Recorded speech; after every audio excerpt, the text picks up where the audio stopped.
On parle souvent des difficultés de concentration, la panique lors des examens, le décrochage. Les situations de stress sont très nombreuses. Parfois, on trouve une famille soucieuse de la réussite de ses enfants en ajoutant un stress énorme, en regardant l'élève à travers ses résultats seulement.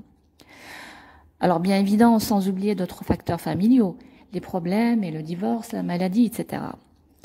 Selon les médecins et en discutant avec plusieurs élèves, étudiants et parents, les problèmes des parents peuvent être à l'origine du stress des enfants, mais aussi contribuer à augmenter leur stress. Car il est plus difficile de parler de soi et de ses inquiétudes pour un enfant. Certains adultes sont stressés dans leur vie personnelle et professionnelle et ils communiquent involontairement ce stress aux enfants. En revanche, il existe des solutions pour atténuer le stress. C'est vrai que ce n'est pas toujours facile, surtout qu'on ne peut pas agir directement sur l'environnement de l'élève. À vrai dire, on ne peut pas rentrer dans les détails des détails de la vie personnelle des autres. On n'est pas des médecins ni psychologues, mais au moins quand on écoute cet enfant, quand on écoute cet étudiant, on l'aide à avoir confiance en lui et on l'encourage. On remarque déjà le changement, même un minimum. Et croyez-moi, parfois quand on aide un élève à exprimer ses émotions, il peut sortir d'une tristesse profonde.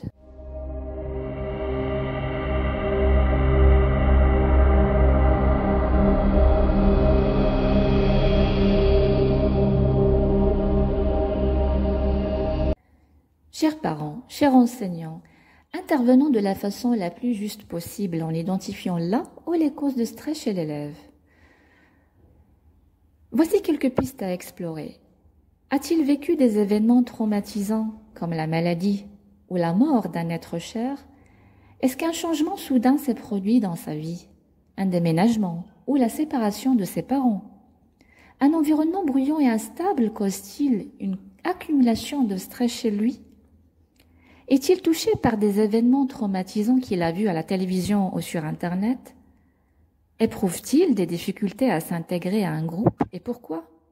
A-t-il trop d'activités et est-ce difficile pour lui de s'organiser?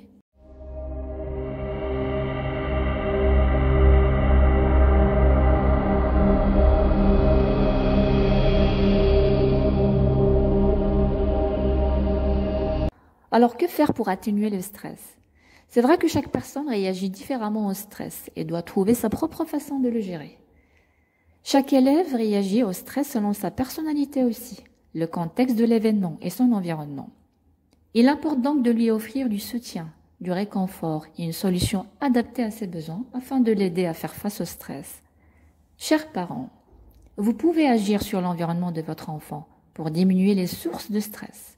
En sachant ce qui le perturbe, vous pourrez lui fournir des bons outils pour faire face à la nouveauté, aux changements et aux conflits qui causent du stress. Essayons d'adopter de saines habitudes de vie. L'exercice physique, qui est un très bon moyen pour faire face au stress. Ça concerne les adultes également. Marcher et bouger activement dans un jardin, par exemple.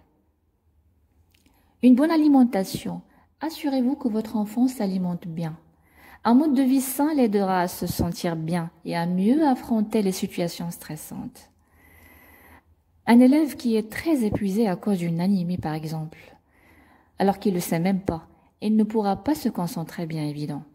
N'hésitez pas à consulter des spécialistes sur ce sujet. Une bonne organisation. Essayez d'instaurer une routine stable pour votre enfant. Les heures du coucher ou des repas devraient être régulières. De bonnes nuits de sommeil sont également essentielles pour bien réagir au stress. Limitez s'il vous plaît les heures passées devant la télévision et sur Internet. Vérifiez ce qu'il regarde. Si quelque chose qu'il a vu le perturbe, parlez-en avec lui. Ça m'arrivait de discuter avec certains élèves sur la cause de leur fatigue fréquente pendant la matinée. Un élève qui regardait un film jusqu'à 1h du matin. Un autre qui regardait un film et il jouait en fait sur son ordinateur avec ses amis jusqu'à 2h du matin, etc., etc. Exercez d'autres activités intéressantes et amusantes. Passez du temps avec votre enfant dans des activités qui lui font plaisir. Il y en a qui aiment dessiner, par exemple, d'autres qui aiment faire du montage, le montage des vidéos, le montage des maquettes architecturales, le robotique, etc.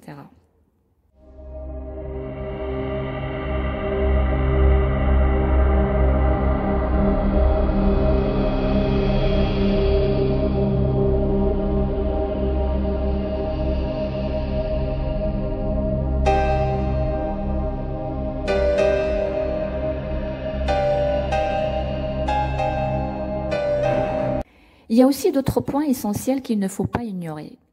Si votre enfant a échoué à un examen, alors qu'il a fait beaucoup d'efforts et craint de ne pas être capable de réussir la prochaine fois, il pourrait tout simplement demander à son enseignant ce qu'il peut améliorer pour réussir. Et surtout, n'hésitons pas s'il vous plaît à encourager et féliciter nos élèves et nos étudiants quand ils font des efforts et des progrès. Redonnez un peu de contrôle à l'enfant, en fonction des différents sujets bien sûr, pas sur tous les sujets. C'est à vous d'analyser. Offrez-lui des choix et laissez-le prendre des décisions simples. Par exemple, demandez-lui de planifier avec vous les dîners de la semaine. Ce serait aussi l'occasion pour discuter ensemble sur la bonne alimentation, les types de vitamines à lister, dans quels aliments peut-on les trouver, les bienfaits de chaque aliment, etc. Ne surprotégez pas votre enfant. Les nouveautés et l'imprévu font partie de la vie.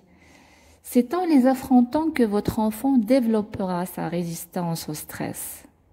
Dans la vie, il y a les roses et les épines. Il y a le mal, il y a le bien. Il y a la naissance et le décès. Discutez avec votre enfant. Répondez à ces questions simplement mais honnêtement.